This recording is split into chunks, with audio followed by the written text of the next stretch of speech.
Welcome to Words and Whiskey Short Pours, a monthly podcast where we have a fun time discussing fictional worlds and the people that create them, all while boozing just a little bit. Not this week, though. My name is Cross. My name is PJ.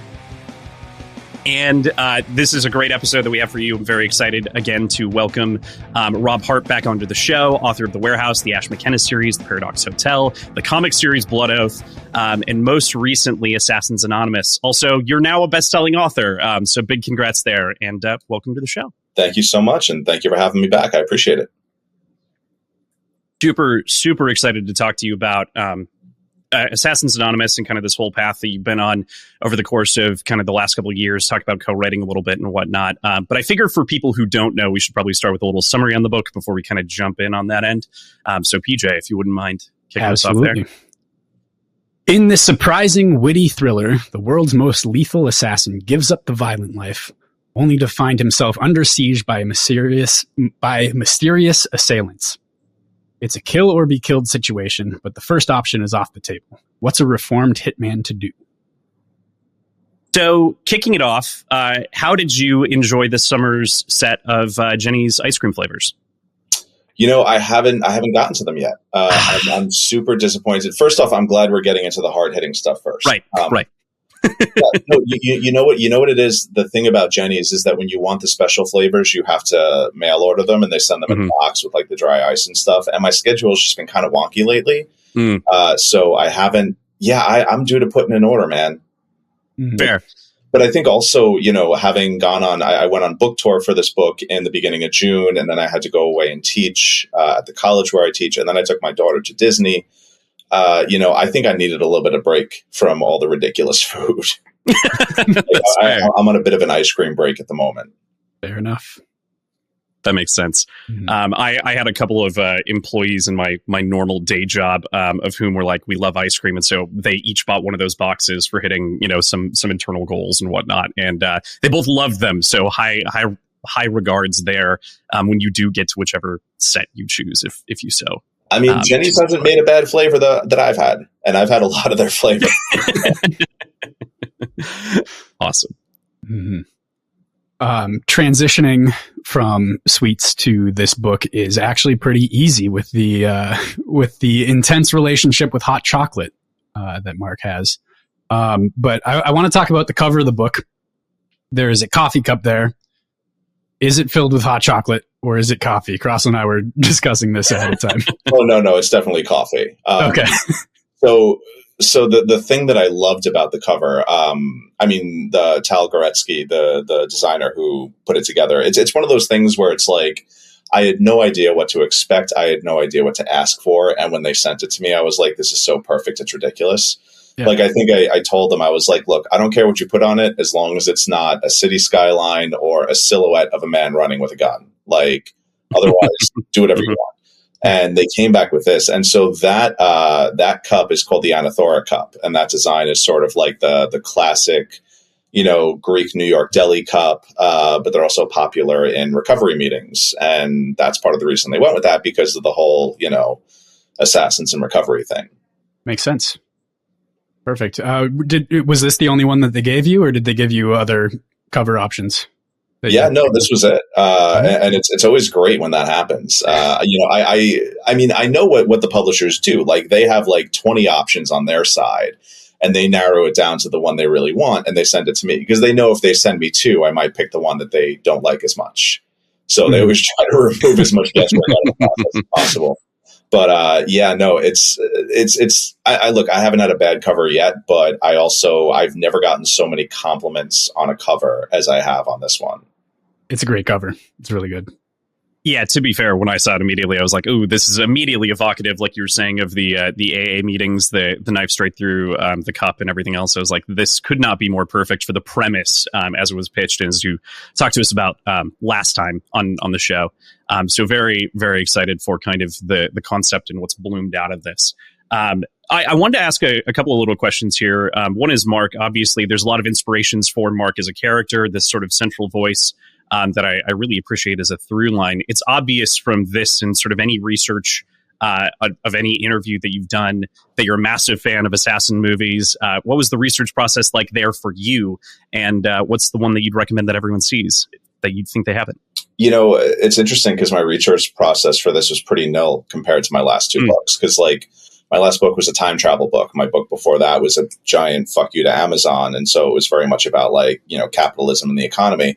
On this one, I just kind of sat down and ran with it. I mean, I did read, there was this pretty great book called The Perfect Kill by Robert B. Baer, who was like a intelligence guy who talked about like the whole concept and the history of assassinations. And, I revisited some of my favorites. I did watch a cool little movie with Luke Goss called Interview with a Hitman, which was a really, really fun little movie that I think it was a very small release. So not a lot of people knew about it, but it was cool.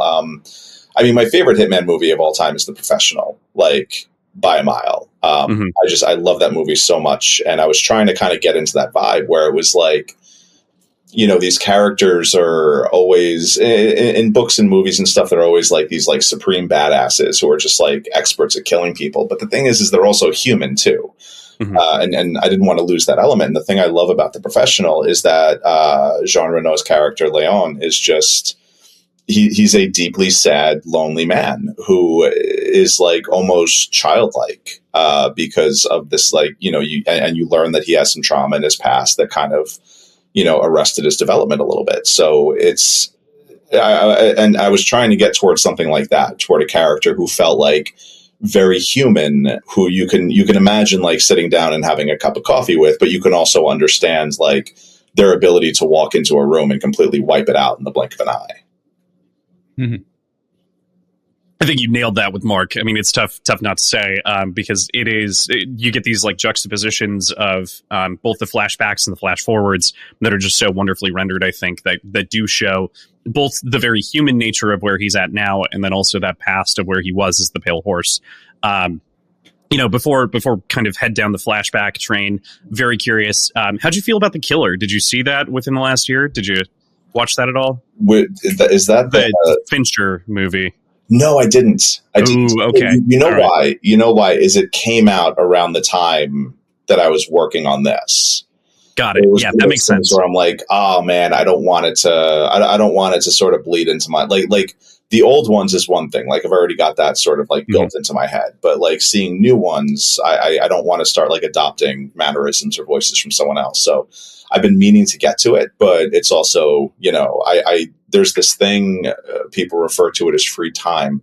I'm not sure what it is. I'm hoping to find some at some point soon. Right. With all the touring, co-writing, and everything else going on. Yeah. Mm-hmm. Yeah. Absolutely.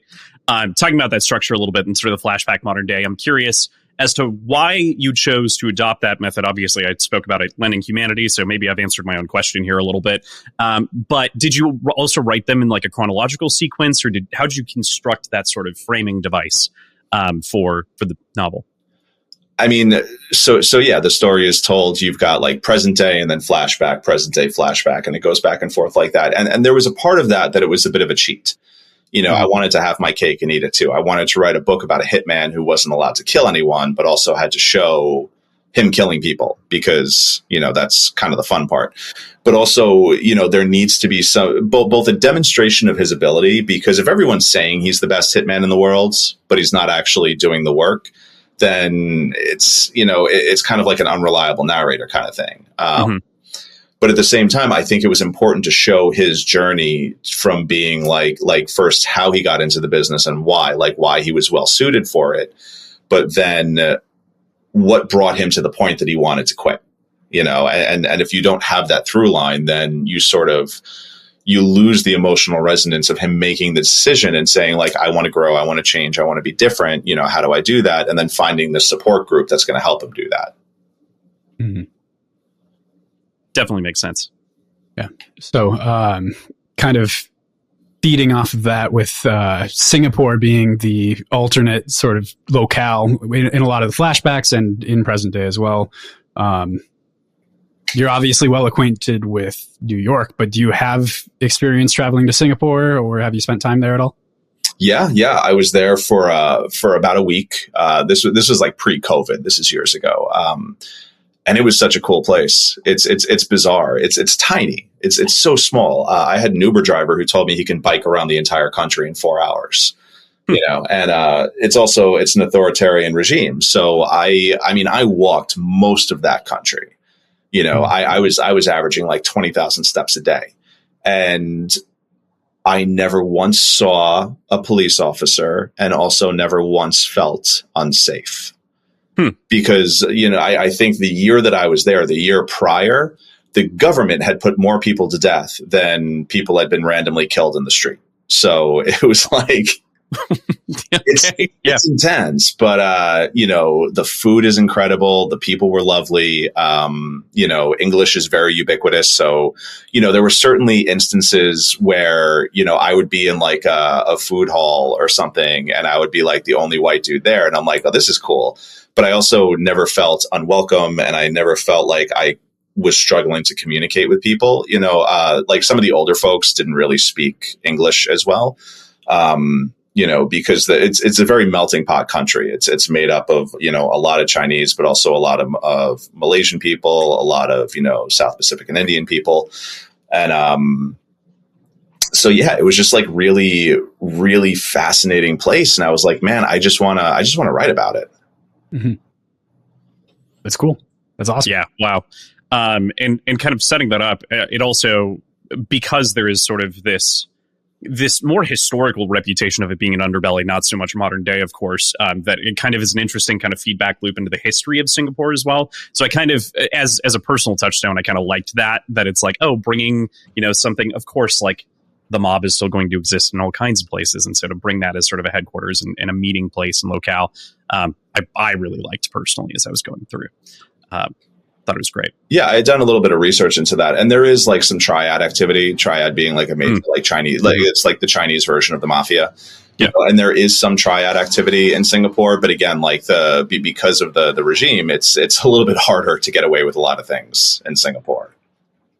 Makes sense, naturally. And so it all feels together well. And also it lends sort of the travel nature that I think is innate in a lot of assassin stories as well, where they're going from place to place. Obviously, they can't be in the same location all the time. There's got to be a fallback spot. So yeah. I really appreciated when reading this as well, the quotes at the top of each of the chapters. Did you have like any favorites? Were there any that you left on the cutting room floor? Were you like told to edit any or change any? What was the inspiration there going in? So that I just thought that would have been fun. Like that's one of those things that it's like most of the ideas I have are like they start from a place of like, oh, this would be cool. But also, I mean, from a this is about a recovery program for assassins. I have a lot of friends who are in recovery who are very generous and kind with their time in terms of like talking to me about the process and sort of like signing off on me even writing about it. You're just giving me that extra nudge to say, hey, cool, this sounds awesome. Just treat it with respect because it saves people's lives. And I'm like, yep, of course. And a lot of them joke that a lot of recovery is like 60% slogans. So it just kind of seemed cool to do like inspirational quotes. There was one I had to cut. It was a Bruce Lee quote, which was kind of a bummer. And I actually kind of know his daughter, Shannon, and she granted permission for the quote, but there was like another publisher that like owned the book that it was in, or so it turned into like a whole mess. So I replaced it with the Brene Brown quote, which I thought like that just made me really happy because I was like, you know what, I'm going to write this like this badass assassin book with a fucking Brene Brown quote in it. Funny enough, that is my favorite quote out of the lineup. I literally wrote it. I took it down and put it in our notes here. Grace means that all of your mistakes now serve a purpose instead of serving shame. And that's such a good highlight for that chapter, especially. That's one that I reread right before this. And oh, man, personally, that was my favorite pick. So it's funny to hear that that's the one that got inserted kind of at the 11th hour in that way. Yeah. Not the 11th hour, but. Yeah, no, that was right at the end, right before we went into page layouts, because I was like, all right, we're not going to get this approval. It is what it is. Let's just kind of move on. Yeah. But it kind of tickles me a little bit. I mean, because I've got like Muhammad Ali in there. I've got the founder of jiu-jitsu, but it's also Brene Brown. The big book, as it were. Yeah. As well, which is, just a great way to quote that in there. Yeah. Cool. Love that. So speaking of your sort of research into the recovery side of things and the groups the group that exists within this book, what sort of went into the composition of the people that populate it? Was the primary set of characters, as it were. Are those based on compositions of groups that you've researched a little bit, or was it just a kind of these are the people and they're in a group together? It was sort of so this idea, I've had this idea for years and years and years of having like a bunch of assassins in sort of like a group therapy setting. And the idea didn't really come together until I thought of it in terms of like the recovery process. Cause I'm like, okay, cool. That gives it structure. That gives it a reason for being. And when it came to filling out the room, I just wanted to have like personalities that would bounce off each other and people from sort of like different walks of life. Like, you've got Mark's sponsor, Kenji, who was a Yakuza hitter. So he's from Japan. You've got Booker, who is, he was a mercenary, but he was also a U.S. Marine. And then you've got Valencia, who was like, kind of mysterious about her past, though we eventually find out like exactly what sector she's from. But then sort of the fun thing was adding a serial killer to the mix. And that's actually based around a real debate within the sexual recovery community. So within the sexual recovery community, there's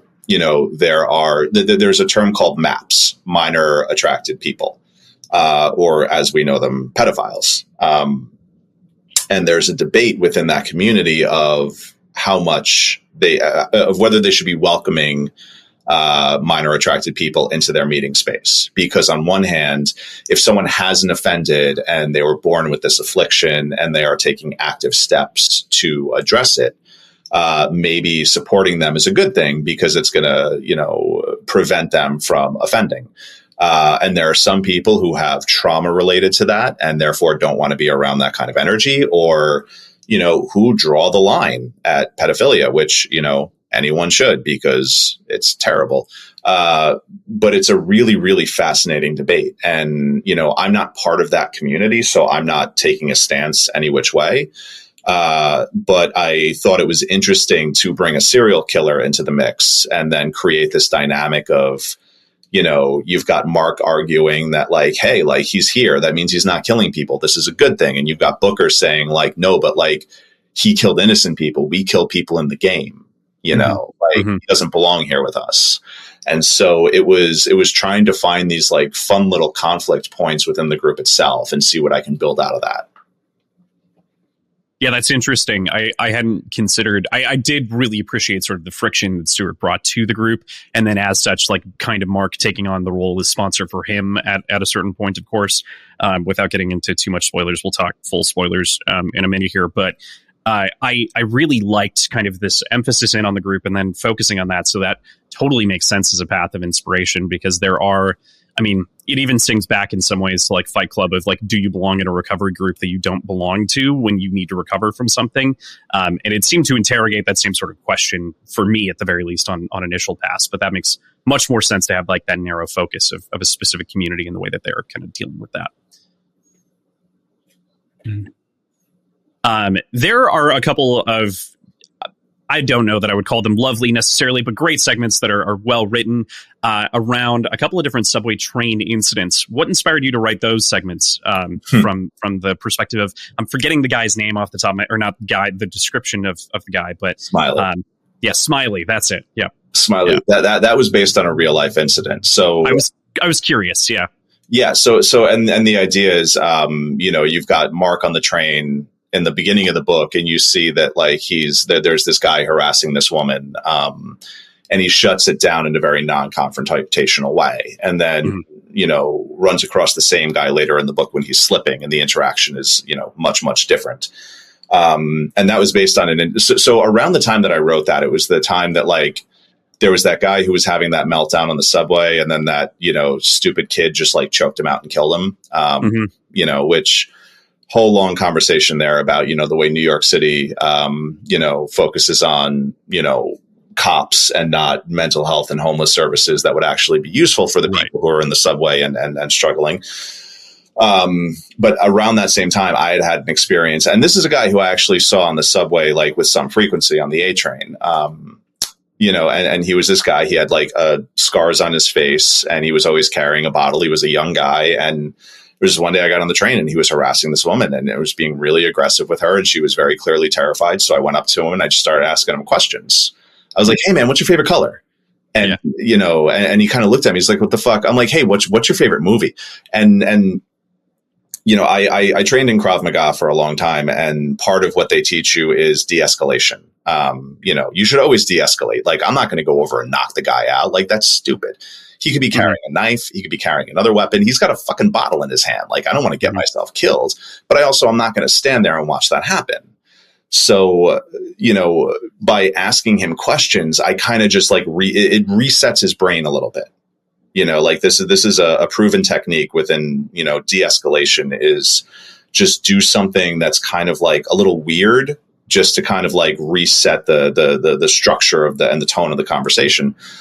And so he's like, annoyed at me. He's not happy about what I'm doing, but, he's sort of like loses focus on the woman really quickly. And then that gives her an opportunity to get off the train at the next station. And I kind of like moved my body around a little bit so he couldn't follow her off. And so it was one of those moments where it was like, okay, cool. Like we de-escalated this in a way that no one got hurt. I don't want to get in a fight with the guy. I don't want to get in a fight with anyone, but it's so I was thinking in terms of that, of like bringing Mark to a place where,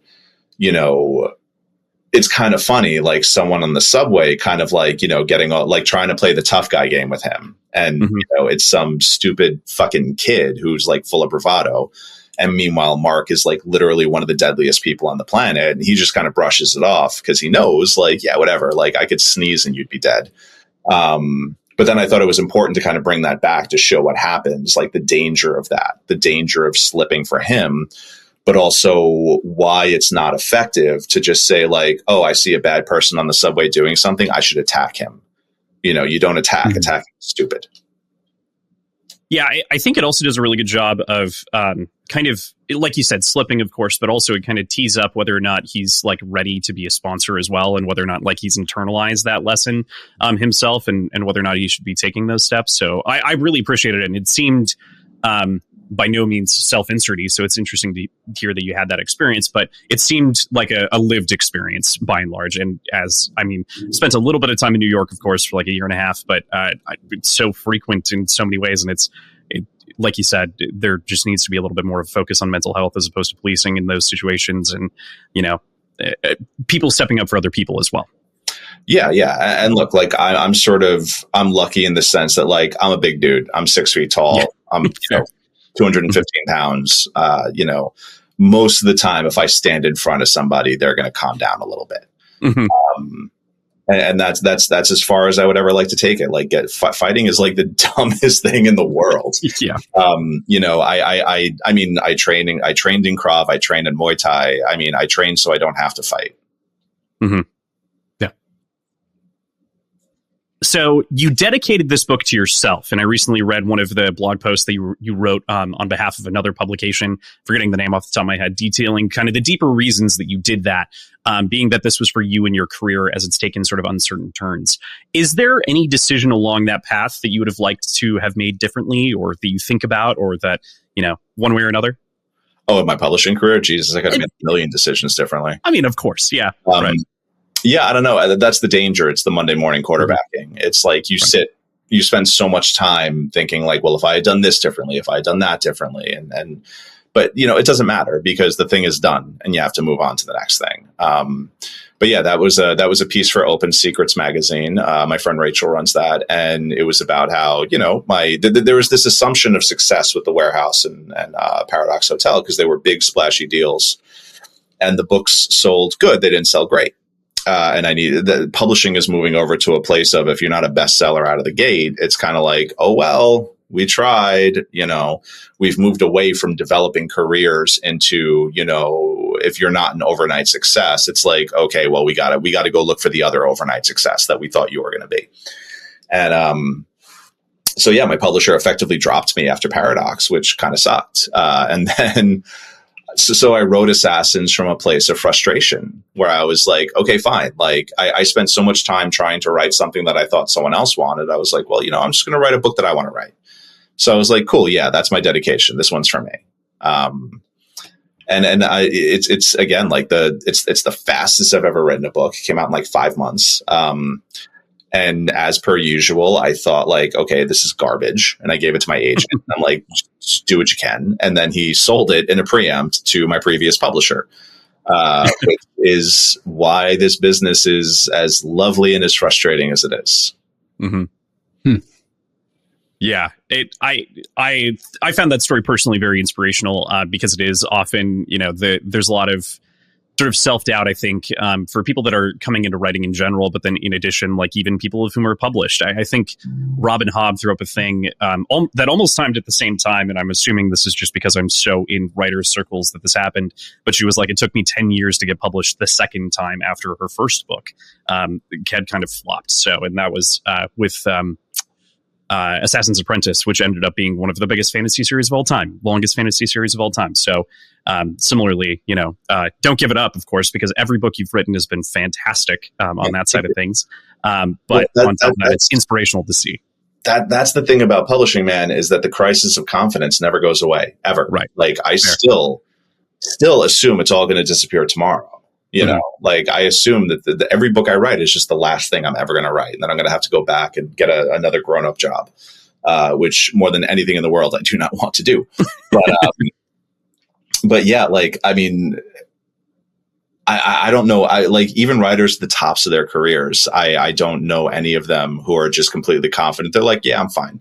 Like Stephen King is probably like, yeah, I'll be fine. Like James Patterson, Michael Connelly, they're probably like, yeah, cool. Then J.K. Rowling is like, I'm fine. I'm just going to spend all my light it on fire. People.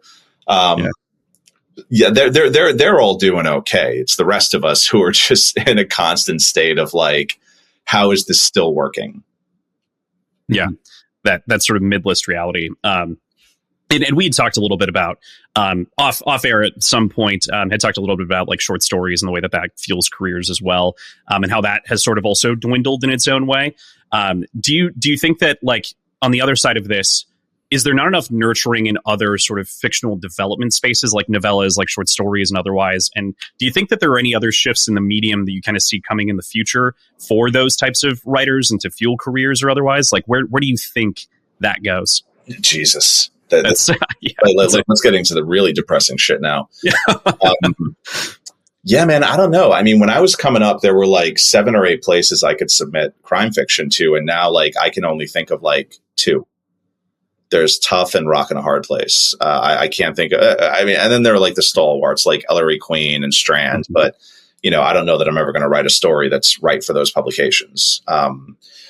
Yeah, I think that it's an economic problem, because the reality is people don't, like there's no money in short stories. People won't buy short stories. If I publish a short story in an anthology, I can be sure that the other authors in the anthology and my mom have read it, and that's pretty much it. And then when read Takeout, does that count? Yeah, well, that's the thing. I put them all in a book, and that helped a little bit, so some more people read them.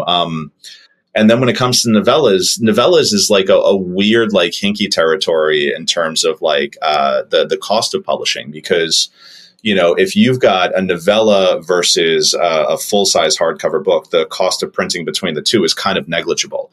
So but it's harder to justify a full hardcover price on a novella-sized book. And that's why they tell you like a full-size novel, the cutoff on the low end is around 65,000 words. Anything lower than that, it starts getting hard to justify the price that it takes to make a profit. I mean, I know that like everyone's tried to crack the subscription model. No one really has. I think a lot of companies, especially like with short stories in mind, like tried and failed. There was a wave of those like 6 or 7 years ago. I think the only space where I'm seeing some level of success is Amazon. Amazon does the shorts, they do the audio shorts, and those do well, but that's Amazon. Like they're, the producer and the dealer then. So they're selling to a built-in audience. And that's why for me, at least, like I've got some short fiction that I would like to do or explore in sort of like a short story and novella format. And I'm like, well, at this point, Amazon will pay me money and they'll get it out to readers and it'll raise me in the algorithms. I may as well, sort of like move in that direction. So, I mean, as for what I see coming in the future, like, I don't know. I think we're in a weird transitional point with the publishing industry. You know, I think that I don't see a lot of innovation because I think a lot of the innovation over the last 10 years has failed so spectacularly that no one wants to take a chance anymore. They're just like, let's stick with what works. Fair. Mm-hmm. Yeah. That is doom and gloom, but you know, it's also reality at a certain point. You know, for the way that goes. I think I've seen, you know, to your point of sort of the way that short stories are packaged and sold. I think that Amazon traditionally is the way, you know, that a lot of people are getting those delivered, and in like short story collections of like small bites and pieces are the ways that I've seen that be successful. But you know, it's sad because I think that as someone who is a writer but aspires to, you know, whatever else, I've spent a lot of time writing short stories because that's a great way to get things finished and to understand sort of structure and begin to, you know, understand how you're appealing to people and sort of the attention and attraction there. And I feel like the slow death of that art form is sad to me as far as appreciation goes. But yeah, it's a bummer. And it's also, you know, we are losing that sort of like proving grounds because you're right. The short story format is a good place to start, like, you know, learning how to tell a story, but also, you know, not having to invest like a year or two in doing it before you find out whether or not it worked. And, you know, I look back at like Thuglet, which Todd Robinson ran. You know, Todd's a good friend of mine. And, you know, I always tell him this and he always brushes me off. But yeah, it's just because he's a cranky bastard.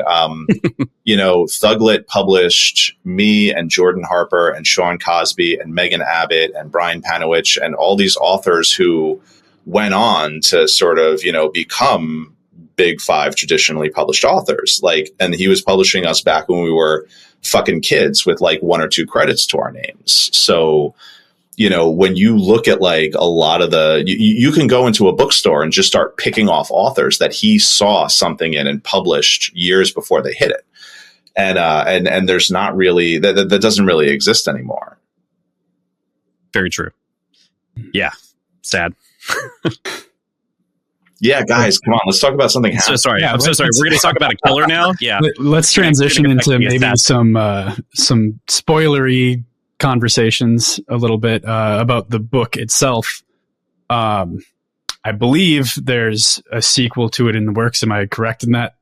There it is. I'm going to get off this podcast and I'm going to start working on my copy edits for it. Awesome. All right. Yeah, it's coming next summer. It's called the Medusa Protocol. Nice. I don't want to be too spoilery just yet, but it actually, Mark is still there, but it moves the focus over to another character. Okay. And that character's journey and past and how they got to where they are as a killer and why they decided to quit. So that was a fun one to write. It's definitely a little wackier than the first one, but you know, I think it came out okay. We're going to find out. That's exciting. Are there any of the other characters that we've met involved in the story at all, or is it? Yeah, no, everyone's back. All right, awesome. And that's the thing I love about this setup is that, like, I mean, I could write a dozen of these because you've got different characters with different stories. You can throw them into different situations. I've got a pitch for this. So this was a 2-book contract. So I'm out of contract now that the second one is submitted. And we're talking to the publisher about, like, you know, whether they want me to write more of these. And I would like to, you know, as always, it's a business decision. Mm-hmm. But I've got my editor loves the pitch for the third one.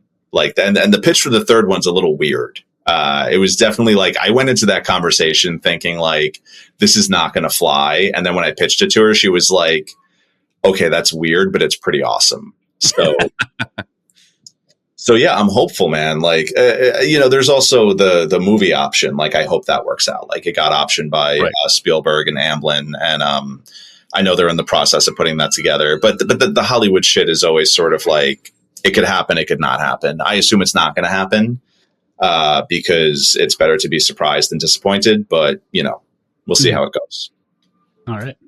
Yeah, that's the nature of production on that side of things. So that's super exciting on the Medusa Protocol and hopefully more forthcoming novels. I can tell you, really, I mean, I would eat the rest of these up, and I'm sure a lot of people would as well, because this is, it's that perfect intersection of like crime thriller and sort of like books. In all honesty, there aren't enough books in sort of the assassin space that are well written. I mean, you invoked Stephen King earlier, and I'm a massive Stephen King fan.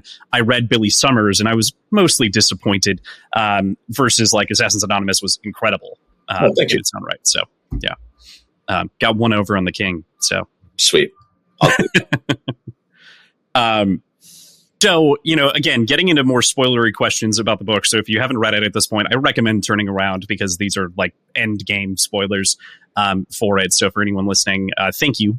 Be sure to check out Rob's other work, including Dark Space, which is coming out, which we'll talk about a little bit more in a bit here. But what for you went into planning sort of the reveal of Mark's depravity as he kills the love of his life's little brother?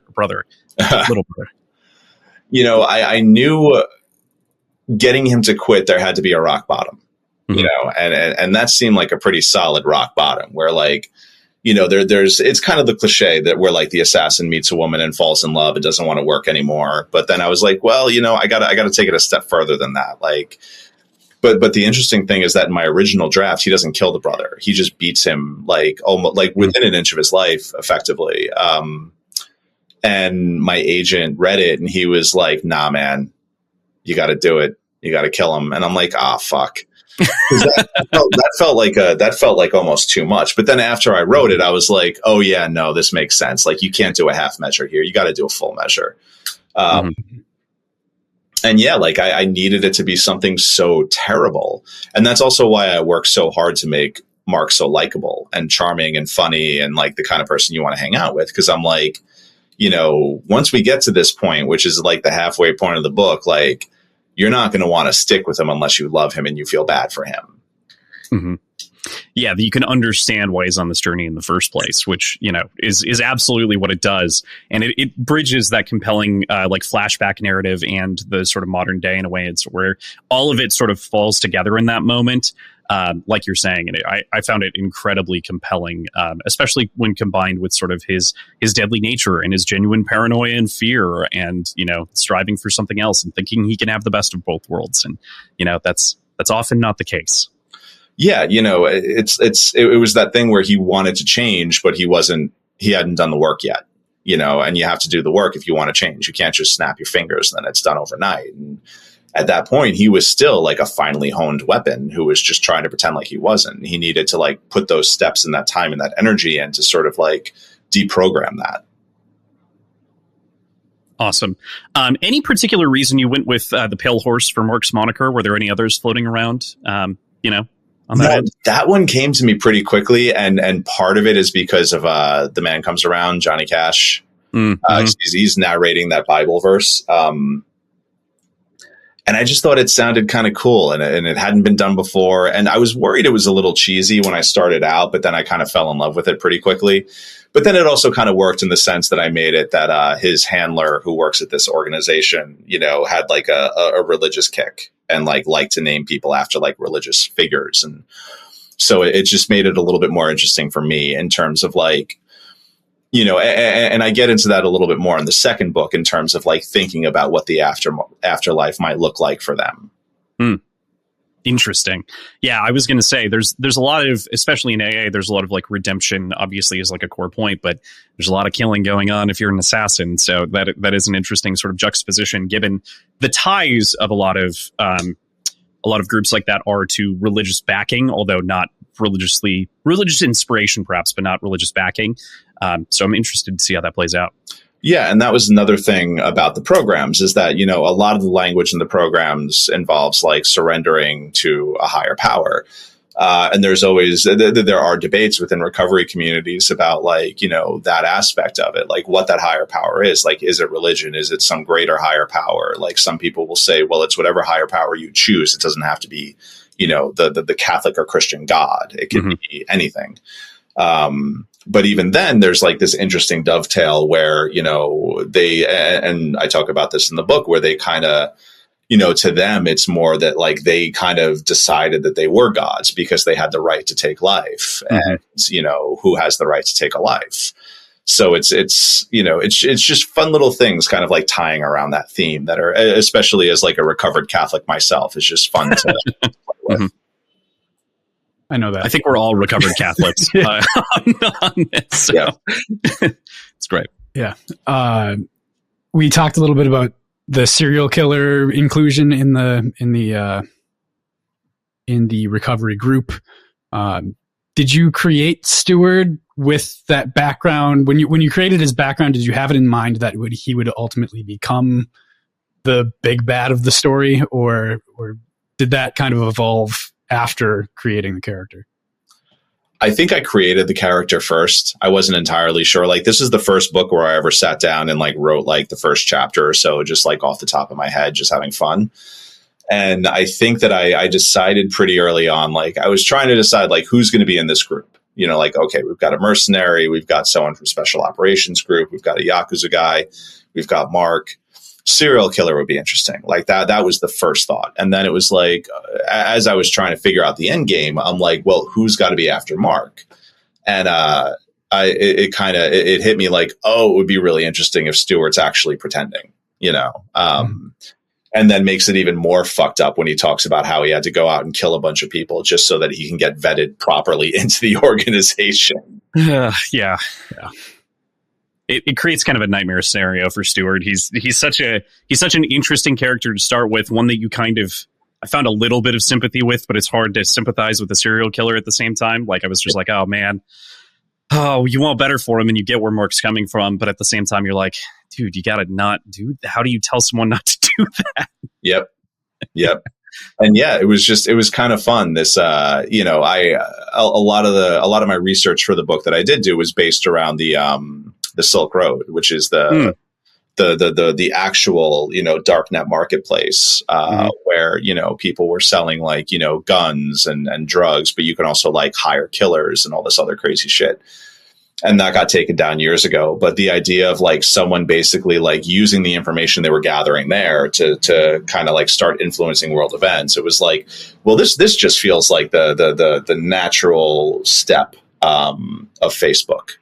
This is what Facebook can turn into.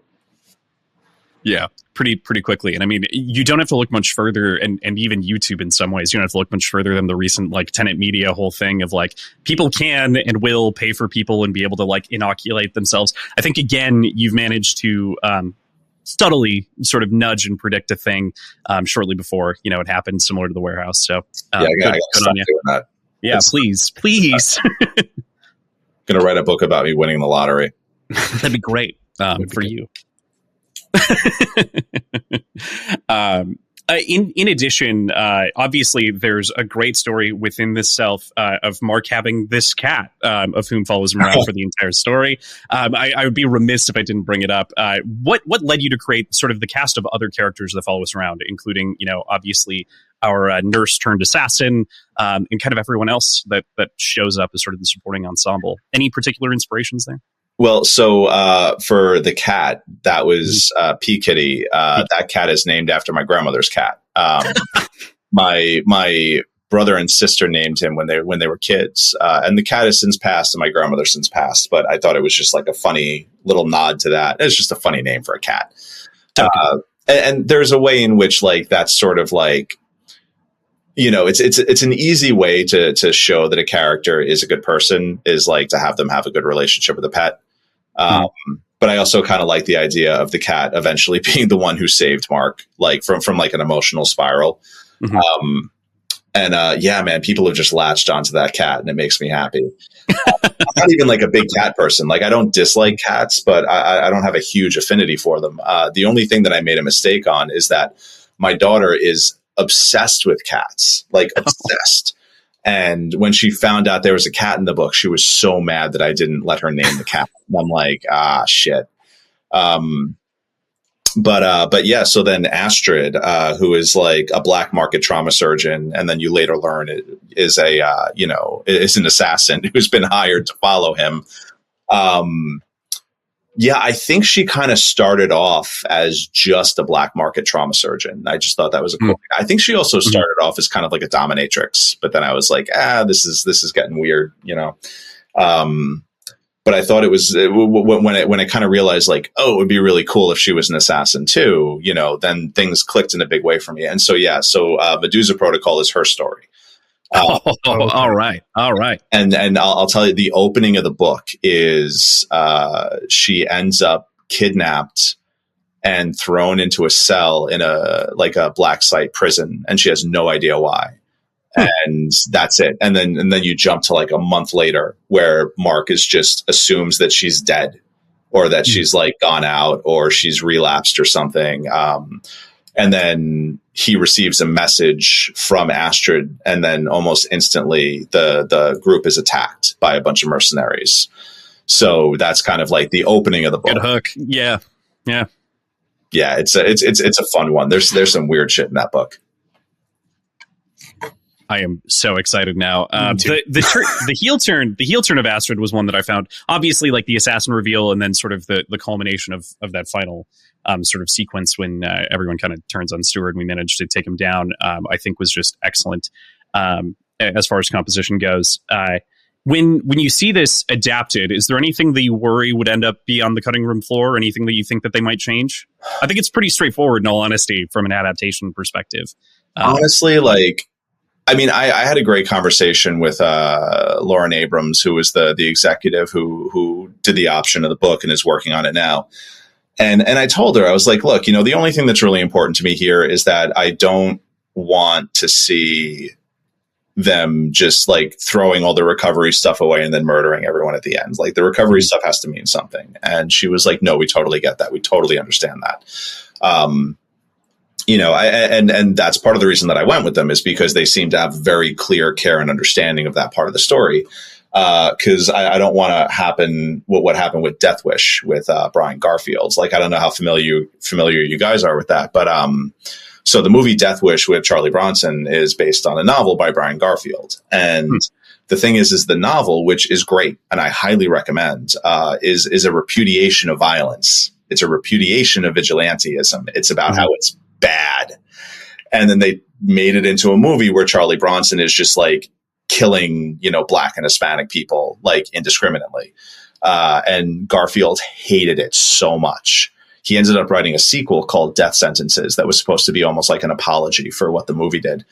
And so yeah, it's that would be my only fear if they turn it into like a cheering section, like a John Wick movie halfway through. But I trust them. We'll see how it goes. I ultimately accept that things have to change no matter what. Going from a book to a screen, I can live with that as long as the check clears, and as long as as long as they don't completely whiff it on that. But the rest, I don't know. Like, it's interesting. I know there was one actor in particular they were going to go out to, and I don't think it worked out. But it was like such a left field choice, and it's not someone I would have chosen. But I was like, you know what?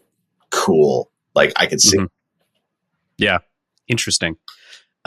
Those are always fun picks, and like adaptation is such an interesting beast in and of itself. So I appreciate kind of the insight there.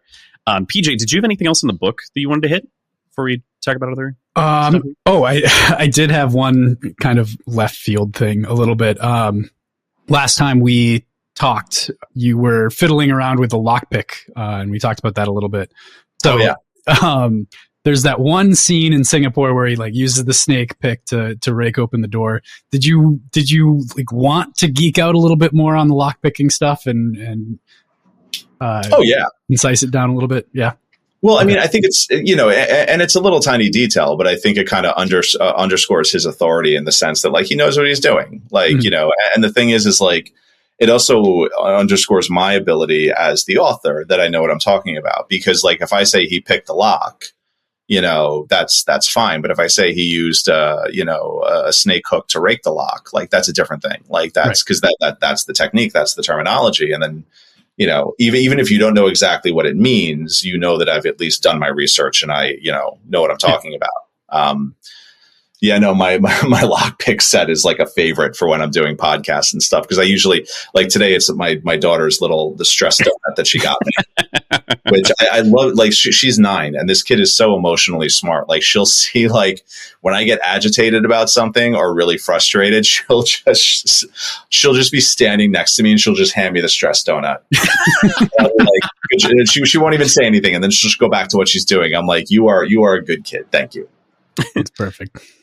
That's so good. I've got like a little magnet that I've been playing with of late. So pretty much everyone has something, I think, to occupy their hands when you're like talking in front of other people for so long. So I get it. That's so cool. It also, stress donut makes less noise than a lockpick set. Yeah, that was the problem with the lockpicks. Like this mild clicking sound. Yeah. Whenever I was on a podcast, and I'm like, I got to stop doing that. If you've got good sound editors, then it really doesn't matter. But on the other side, I don't want to run through that. Yeah, fair enough. So I think that on the other side, PJ, any other questions? I love. I'm good. Question. I'm good. Glad you got that in. So you've been on a bit of a writing journey, like we were talking about earlier, doing a lot of co-writing of late, and your next upcoming novel coming out is co-written with Alex Seguera. Yeah. And recently announced other projects as well. Very exciting. What attracts you to co-writing, and what excites you about that process? I mean, it's fun when you have more than one person in the room to spitball ideas, because when it's collaborative, you like I've been lucky in the sense that the people I've collaborated with, we don't have egos about it. We know the best idea has to win. But being able to sit there with someone and say like, oh, but what if we did this? And then they're like, oh, cool, but what if we did this too? That's just a fun process. From a financial perspective, I think that's just where publishing is. Like, you can't survive publishing a book every 2 years. Like, you need to be, kind of moving, especially if you want to do this full time. And if I can co-write a book with someone, that's going to move a lot quicker than it is if I'm writing solo. And it's going to open me to like new avenues. And yeah, this is my second collaboration with Alex. We did the comic book Blood Oath. I mean, we also did a novella like years and years and years ago. But yeah, the novel was a great time. And then the project that I just finished is called Detour. That's with Jeff Rake, who was the showrunner and creator of Manifest, the TV show. And it's been a blast working with him. Like, but also he's a TV guy, so he gets it. Like, he's used to that like collaborative like writing room process. And we had so much fun. And it's cool because it's scratching my science fiction itch a little bit. Detour and Dark Space are very sci-fi, whereas I've been kind of skewing back toward more like modern thrillers. Yeah, I was going to say, I'm personally pretty excited for this sort of step into a little bit more speculative fiction, in addition to continuing down, hopefully, this Assassins Anonymous sort of train as it rolls forward. So it's great to see kind of both paths. Is there anything that particularly attracts you to writing the speculative verses or otherwise? Like, what's your preference? I don't know that I have a preference, man. Like, it's just sort of like wherever there's an interesting story is where I'm going to go. Like I'm currently like, if you can see behind me, the mermaid on my whiteboard. I'm currently working on a sort of like a young adult middle grade book because I want to write something that my daughter can read. Because every time I write a new book and it comes in, she's like, can I read this one? And I'm like, no, you can't. But she's a good little reader. And it would like, I've got a really, really fun, like fantasy idea that would be like, and it's a genre I've never written before and it terrifies me, but it's a story that I feel very connected to because it's about a dad and his daughter. And, I just kind of want to go where the fun ideas are. Whether that's speculative, whether that's thriller, whether that's fantasy, like I'm just in this to have a good time. Cool. That's awesome. Yeah. I really appreciate kind of all of the breadth of the career that you're striving for. I obviously saw the note the other day on sailing, so I assumed you're kind of heading in a speculative, maybe fantasy direction. So yeah, I don't know an expert, but God, okay. Here's the thing. I'm going to complain for a second. Do it. I go on social media, and for Medusa Protocol, I needed a snake expert, someone who is an expert in snake venom. I get like 10 people, 10 names that I can choose from. Like, it's amazing how many people know snake experts. I go on. What else was it that I was looking for? I was looking for like ancient map making techniques for the fantasy book. And I get like 3 or 4 solid leads for people to talk to. Not a single thing on sailing. Not a single. And sailing is still an art form, to some degree. Like, it's a thing that would be the easiest one. And now I've been emailing like sailing schools, being like, "Hey, will someone please spend an afternoon with me explaining to me how this shit works?" I cannot believe like the amazing. I mean, I'm not exaggerating. 10 to 15 snake experts that I could have chosen from easily. Huh. Why? No idea. Snake people. Yep. Fair enough. PJ, were you going to say something? I don't know if this will get cut out or not, but my brother-in-law was a pilot of a destroyer. If you Like I went to Danielle, the restaurant in New York. I took my partner there for her birthday, and that's like a 2 Michelin starred, like crazy fancy pants restaurant. They've got like a white cosmopolitan that's like their house drink, and it was the most beautiful and the most amazing drink that I've ever had in my life. But yeah, no, I would say it's weird. Like I'm kind of like at the point where I didn't get a summer vacation. Like I spent most of the summer working and traveling. And now it's like, I've kind of hit a point now where my brain is just kind of like disintegrating a little bit. Like I filed Detour, which has been in the offing for a while. Like I'm sort of like at a point where I'm not actively working on something. I'm working on like 20 different things, but yeah, it's like you asked me like, when was the last time I had a good cocktail? And my brain is just like, no. we're not digging, we're not looking, we're not processing information right now. You calm the fuck down and relax. You know? Yeah. Fair. It's weird. It's weird. Like I only say this because I've come across this like a couple of times recently where someone's asked me a question and my brain has just gone blank and is like, no, not participating. Funny. Similarly, is there any like TV show or movie that you've seen recently that you'd recommend? I know you go to the movies all the time with your daughter and otherwise, but anything stand out? Oh, man. Brain say no. Have you guys seen Rebel Ridge yet? No, but that's on my list this weekend. Yes. My God, that movie. That is like all the hype, like totally deserved. Totally deserved. It was funny because it's a thriller, it's a crime thriller set around the idea of civil forfeiture, which is about how the police like can decide like, oh, we think the money you have is through a drug deal, so we're just going to take it from you, and then they never give it back to you. And this is like a very real thing, and it was a law that was created to fight drug cartels, but in reality is abused by police departments around the country to literally just like take money away from people. Mm-hmm. And for a long time, I've been like, oh man, like that's a really cool concept to like build a story around. And then I watched this movie and I'm like, nah. They knocked it so far out of the park. They did such a good job on it. I'm like, I'm not even going to bother. Like, I don't even feel bad because it was so good. But yeah, no, highly recommended.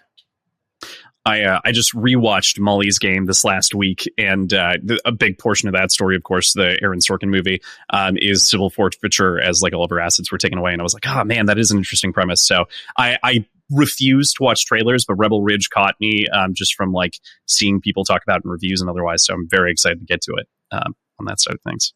Yeah.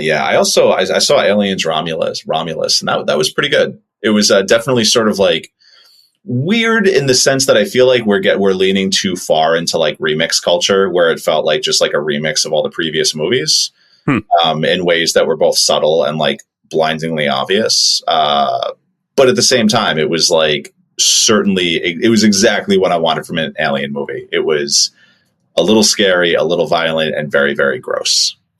Fun. That is exactly the formula for a good alien movie. Similarly, like Prey, I think actually is the best example of doing that well, I think, that I've ran into. Prey was awesome. Because that's the thing. And like, look, nothing against Sigourney Weaver, right? Sigourney Weaver's great, but not every alien movie has to be about her, you know? And this is the thing that they kind of figured out with Romulus is like, if you just figure out another premise and just drop aliens into them, you know, that's interesting. Like, I love this idea of like, just keep on making Predator movies and just keep on dropping him into like different time periods. Like the next one is supposed to be like a post-apocalyptic wasteland and the Predator shows up. Like, that's awesome. Like, you should have a Predator show up in like, you know, Edo era Japan and like fight samurais. Yeah. Like, come on. Like, this is the star is the Predator. It's not the human actor. Mm-hmm. Yeah, especially with the Predator having like a code of honor, that would be really interesting from the Edo Japan sort of setting and styling. Great idea. Man, that'd be fun. All right, PJ, any other questions? Anything else you hanging on to? I'm good. Rob, anything else that you want to bring up? That's it. I'm just, I'm so glad I got a chance to hang out with you guys for a little bit again. Yeah, it was so good to have you. Obviously, if people want more of you, where can they find you, and what else is coming up? We talked about it a little bit, of course, but sure, yeah. My website is robwhart.com. I'm mostly on like Instagram and Threads these days, which is robwhart1. And then, Dark Space comes out on October 8th. If you're local to New York City, we're doing a release party on October 12th at PT Knitwear, and that's all sort of like on my social media and stuff. And so I Detour is like not even coming out until like 2026. So whatever. Is Medusa Protocol maybe 2025 then? Or that should be, presumably that'll be the summertime, probably a year after Assassin. So I'm thinking like beginning of June. But honestly, like I'm not even sure yet. So right now it's all Dark Space all the time. Cool. Awesome. Very exciting. Can't wait to read it. Maybe we'll have you back to talk about that one. I know it's so close. And last time we were like, we'll do it. And then everything convened to push us off to this point. But thanks for making the time for us and for having this chat. And we'll talk to you soon. Yeah, no, thank you for having me. I appreciate it. All right. Thank you so much for listening to our show. Yeah, we really appreciate it. Thanks, of course, to our guest, Rob Hart. Be sure to check him out on social media, as mentioned previously. You'll also be able to find all those links within the show notes here, so you can check him out. Great follow, very funny, always has media recommendations, which is why I always find it important to ask him for a little something, because he keeps the finger on the pulse, as it were. So we've got a lot coming out, though, beyond that on the Atomic Pylon Media Network, so keep your ears tuned for more. As mentioned, maybe not mentioned, but at this point, in terms of short pours that we're looking forward to, we've got one that's already recorded and released to patrons that is on Has Been Hotel, which is a great little episode that includes the rest of my family, the rest of my siblings, including my brother-in-law, and PJ, of course, and we kind of get into it. It's a long episode talking about musicals and talking about cartoons and this nice, incredible confluence that is sort of Has Been Hotel.